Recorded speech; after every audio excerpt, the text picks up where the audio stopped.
গত ১৩ই এপ্রিল ২০২৪ শনিবার বিকেলে প্রধানত অর্পিতার উৎসাহে আমি আর অর্পিতা পৌঁছে গেছিলাম শিয়ালদা স্টেশনে সন্ধ্যা ৭টা ২০ লালগোলা মেমু ধরার জন্য। উদ্দেশ্য বহরমপুরের দেশের বাড়িতে নববর্ষের দিন কাটানো আর মুর্শিদাবাদের ভ্রমণ করা। মুর্শিদাবাদ সিরিজের প্রথম পর্বে আমরা দেখেছিলাম হাজারদুয়ারি প্যালেস, ওয়াসেফ মঞ্জিল, আজিমুন্নিসা বেগমের সমাধি, খৌতি মসজিদ আর দেবী সিংহের প্রাসাদ। যদি পর্বটা আপনারা না দেখে থাকেন তবে দেখার অনুরোধ রইল। আমি ডিসক্রিপশানে আর উপরের আই বাটনে লিঙ্কটা দিয়ে দেবো। আর আজকের পর্বে আমরা দেখব কাটরা মসজিদ, কাঠগোলা বাগান, জগৎ শেঠের বাড়ি বা মিউজিয়াম, জাফরগঞ্জ মুকবারা, নেমকহারাম দেউরি আর মতিঝিল। তাই চলুন আর দেরি না করে শুরু করা যাক।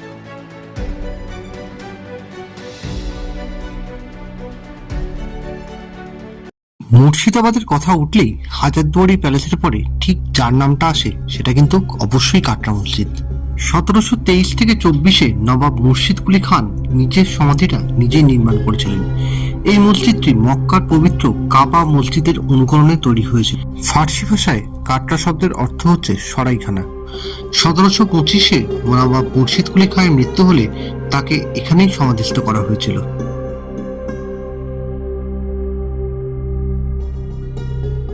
এর চার কোণে ৪টি উঁচু মিনার ছিল, যার মধ্যে দুটি বর্তমানে ধ্বংসপ্রাপ্ত। এই মিনারের উচ্চতা ৬৪ ফুট, কোথাও মতান্তরে ৭০ ফুট। এই মিনারের উপর থেকে একসময় মুর্শিদাবাদ শহরকে সম্পূর্ণরূপে দেখা যেত।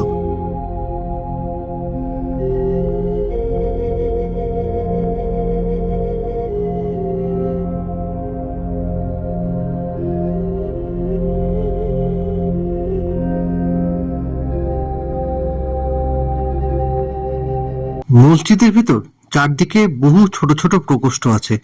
যারা সে সময় কোরআন পাঠ করতেন তাদের জন্য এই প্রকোষ্ঠগুলো নির্মিত হয়েছিল বলে মনে করা হয়।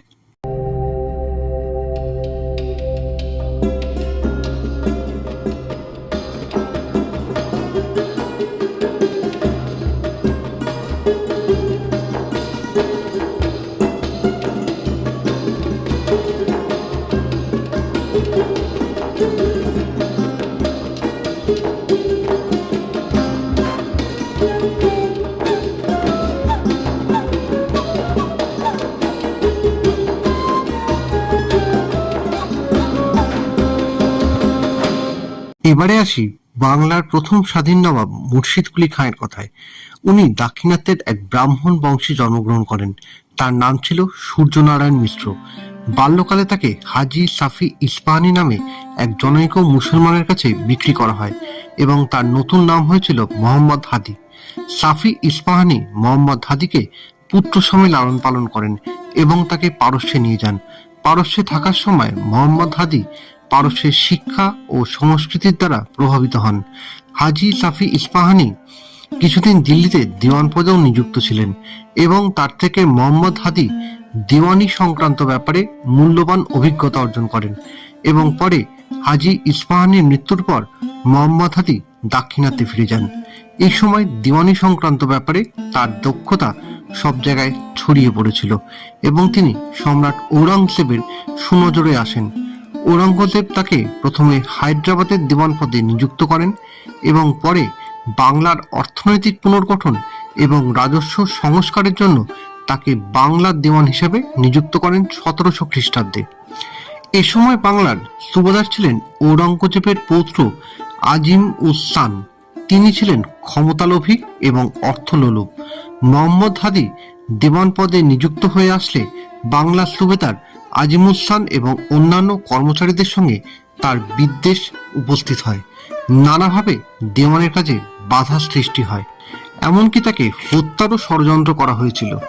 বাধ্য হয়ে মোহাম্মদ হাদি ঔরঙ্গজেবের কাছে তার পদ থেকে ইস্তফা দেন, কিন্তু ঔরঙ্গজেব এ সময় বাংলার রাজস্বের ওপর বিশেষভাবে নির্ভরশীল ছিলেন। তিনি রাজস্ব সংক্রান্ত ব্যাপারে মুর্শিদ কুলিকেই সমর্থন করেন। মোহাম্মদ হাদি তার নিরাপত্তা এবং কাজের সুবিধার জন্য সম্রাটের অনুমতি নিয়ে মুকতাদাবাদে দেওয়ানি বিভাগ ঢাকা থেকে স্থানান্তরিত করেন। ইতিমধ্যে ঔরঙ্গজেব বাংলা থেকে নিয়মিত রাজস্ব পেয়ে বিশেষ সন্তুষ্ট হন এবং দেওয়ানকে মুর্শিদ কুলি উপাধি দেন। তার নামানুসারে মুর্শিদাবাদের নতুন নাম হয়েছিল মুর্শিদাবাদ। ঔরঙ্গজেব যতদিন বেঁচে ছিলেন ততদিন দিল্লিতে মুর্শিদকুলির প্রভাব এবং প্রতিপত্তি ছিল, কিন্তু ঔরঙ্গজেবের মৃত্যুর পর সাময়িকভাবে মুর্শিদকুলির ভাগ্য বিপর্যয় ঘটে। প্রথম বাহাদুর শাহ দিল্লির সিংহাসনে বসলে আজিমুদ্দানের পরামর্শে তিনি মুর্শিদকুলিকে দাক্ষিণাত্যে আবার বদলি করে দেন। প্রায় 2 বছর তাকে বাংলার বাইরে থাকতে হয়েছিল। 1710 খ্রিস্টাব্দে মুর্শিদকুলি আবার বাংলার দেওয়ান পদে নিযুক্ত হন।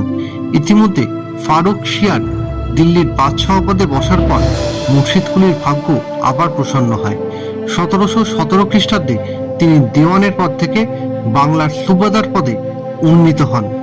এর আগে 1714 খ্রিস্টাব্দে তিনি উড়িষ্যার সুবাদার পদেও নিযুক্ত হয়েছিলেন এবং তাকে জাফর খাঁ উপাধি দেওয়া হয়। মুঘল সাম্রাজ্যের টালমাটাল অবস্থার সুযোগে তিনি দেওয়ানি এবং সুবাদার পদকে একত্রিত করে নবাব উপাধি নেন এবং কাগজে কলমে তিনি দিল্লির সুলতানকে আনুগত্য দেখালেও স্বাধীন নবাব হিসাবেই আচরণ করতেন। আমাদের পরবর্তী গন্তব্য ছিল কাঠগোলা বাগান। এখানে ঢোকার জন্য প্রবেশ মূল্য মাথাপিছু 30 টাকা করে লাগে। নানান মূল্যবান গাছ এবং ফুলে শোভিত এই বাগান বাড়ি বা প্রাসাদের নির্মাতা লক্ষ্মীপদ সিং। প্রাসাদে ঢুকেই বাঁদিকে একটা স্টেপওয়েল দেখা যায়। স্টেপওয়েল সংক্রান্ত বিস্তারিত আলোচনা আমার আহমেদাবাদ সিরিজে আছে, আমি লিঙ্কটা ডিসক্রিপশন এবং আই বাটনে দিয়ে দিচ্ছি। যেহেতু প্রাসাদের প্রতিষ্ঠাতা লক্ষ্মীপদ সিং এবং তার বাকি 3 ভাই কাঠের এবং গোলাপের ব্যবসায়ী ছিলেন, সেহেতু এদের বাগান বাড়ির নাম হচ্ছে কাঠগোলা।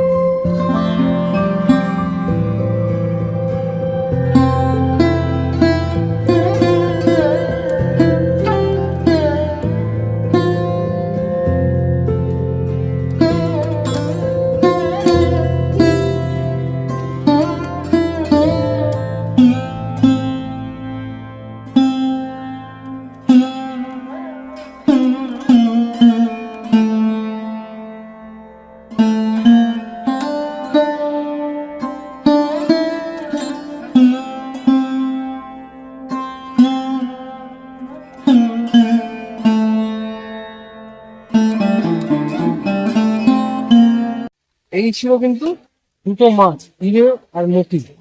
এই দুটো মাছের নাম ছিল। এদের কিন্তু মানে এখানে কবর দেওয়া আছে এবং এদের ওজন কিন্তু প্রায় 60 মণ করে এক একজনের ওজন ছিল। এটা কিন্তু হচ্ছে নাগেশ্বর গণেশ। আমরা গণেশের সুর দেখি ডান দিকে, আর গণেশের পৈতে থাকে। এই গণেশের কিন্তু পৈতে নেই, আর সুর কিন্তু বাঁ দিকে, আর গলায় কিন্তু একটা সাপ আছে। এই গণেশ কিন্তু নাগেশ্বর গণেশ। আমাদের সিদ্ধিদাতা গণেশের থেকে এটা কিন্তু আলাদা। আর রাজস্থান, গুজরাট মানে ভারতের পশ্চিমাঞ্চলে কিন্তু এই ধরনের গণেশের মূর্তি দেখতে পাওয়া যায়। এবারে দেখে নিন কাঠগোলার বিখ্যাত নাচমহল, যেখানে নাচ করতেন হীরাবাই, যার 1 ঘন্টার পারিশ্রমিক ছিল 5000 স্বর্ণ মুদ্রা। জায়গাটা এখন খোলা হলো, আগে কিন্তু জায়গাটা কাঁচ দিয়ে খুব সুন্দরভাবে ঘেরা ছিল। এবারে দেখে নিই এখানকার হনুমানজির মূর্তিকে। এনার মন্দিরও কিন্তু জৈন আর্কিটেকচার খুব সুস্পষ্টভাবে ফুটে উঠেছে। এবারে এখানে উপস্থিত জৈন মন্দিরটাকে একবার দেখে নেওয়া যাক।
এবারে আমরা দেখব জগৎ শেঠের বাড়ি। মুর্শিদাবাদ ভ্রমণে এলে আমরা কিন্তু জগৎ শেঠের বাড়ি আর হীরাঝিল এই দুটো কিন্তু অরিজিনাল দেখতে পাই না। এই দুটো কালের নিয়মে ভাগীরথীর গর্ভে বিলীন হয়ে গেছে। জগৎ শেঠের মিউজিয়াম দেখার জন্য কিন্তু আমাদের প্রবেশ মূল্য লাগে 30 টাকা করে মাথা পিছু। 300 বছরের পুরনো এই বাড়ির মিউজিয়ামটা কিন্তু দোতলায়। জগৎ শেঠ কোনো নাম নয়, এটি একটি উপাধি যার অর্থ বিশ্ব ব্যাংকের মালিক। এদের কাছ থেকে নবাব রাজারা পর্যন্ত ঋণ নিতেন। অ্যাকচুয়াল বাড়িটা কিন্তু বন্যায় বিনষ্ট। আসল জগৎ শেঠের নাম ছিল মেহতাব চাঁদ।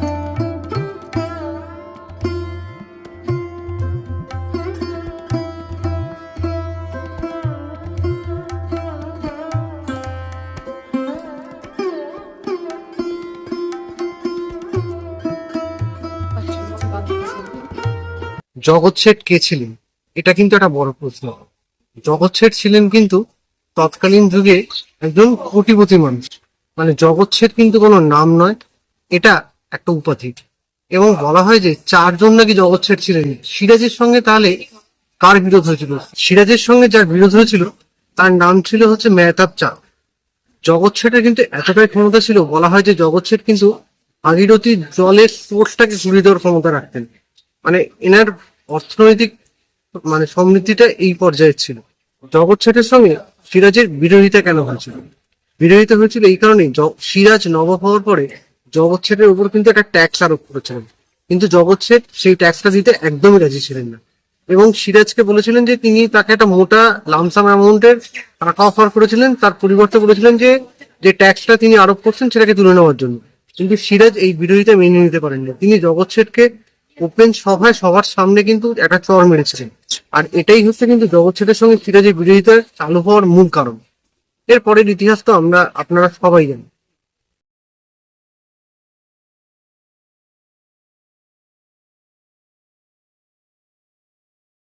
আমরা এই মুহূর্তে এসেছি মির্জাফরের পারিবারিক 1100 কবর দেখতে, যার আরেক নাম হচ্ছে জাফরগঞ্জ মৌপাড়া। চলুন একবার ঘুরে দেখি। এখানে একমাত্র মিডন বাদে মির্জাফর এবং তার বেগমদের সমাধি সহ প্রায় 1100 কবর আছে।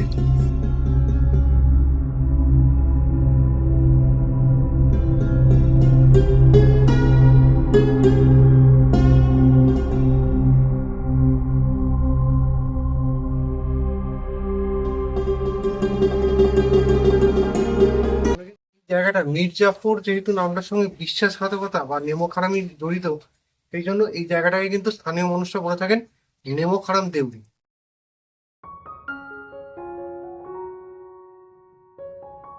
শোনা যায় মির্জাফর পুত্র মিরনের নির্দেশে মোহাম্মদ বেগ সিরাজকে এখানেই হত্যা করেন। আমাদের পরবর্তী গন্তব্য তোপখানায় উপস্থিত জাহান কোষা কামান, যার অর্থ বিশ্বজয়ী কামান। এরও নির্মাণকর্তা ঢাকার বিখ্যাত কারিগর জনার্দন কর্মকার। কামানের মুখের বেদ প্রায় 45.5 সেন্টিমিটার এবং শরীরের বেদ প্রায় 1.5 সেন্টিমিটার আর লম্বা 5.35 মিটার, ওজন প্রায় 8 টন। একবার দাগতে নাকি প্রয়োজন হতো 30 সেট বারুদের। এইটা হচ্ছে নৌজেস মোহাম্মদের কবর, এই সামনে এইটা। আর ওর পাশেই হচ্ছে সিরাজের ভাই একরামতুল্লাহর কবর।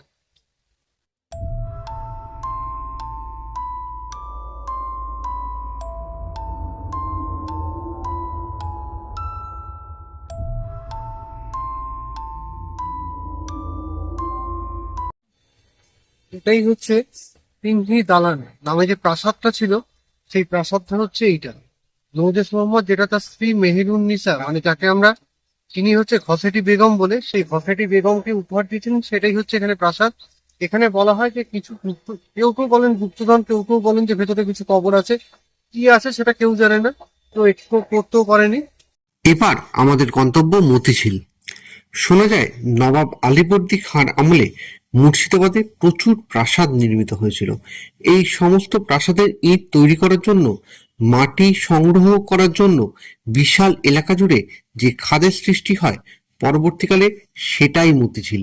এখানে ঝিনুক থেকে মুক্তো পাওয়া যেত। মুক্তো বা মতি থেকেই এর নাম হয় মতিঝিল। জায়গাটি রক্ষণাবেক্ষণের উদ্দেশ্যে নবাব আলীবর্দী খাঁর জামাতা নওজেস মোহাম্মদ, যিনি ঢাকার ডেপুটি কালেক্টর ছিলেন, এখানে একটি সুন্দর প্রাসাদ নির্মাণ করেন এই জলাশয়ের তীরে। আর এটিকে উপহার দেন ওনার স্ত্রী মেহেরুন্নিসাকে, যাকে আমরা সিরাজের মাসি খসেটি বেগম বলেই চিনি। সিংহি দালান নামের ওই প্রাসাদ আজ অবলুপ্ত, কিছু বিক্ষিপ্ত অংশ দেখতে পাওয়া যায়। শোনা যায় সিরাজ তার মানসুরগঞ্জের হিরাঝিলের প্রাসাদ থেকে কামান দেখে এটিকে প্রায় ধ্বংস করে দেন। তার বিরুদ্ধে চক্রান্ত স্থল হিসেবে চিহ্নিত এই প্রাসাদ। এই সেই জায়গা যেখানে বসে নবাবী শাসনের অবসান এবং ব্রিটিশ শাসনের ভিত্তিপ্রস্তর স্থাপিত হয়েছিল। এই সেই বিখ্যাত ষড়যন্ত্রের পটভূমি।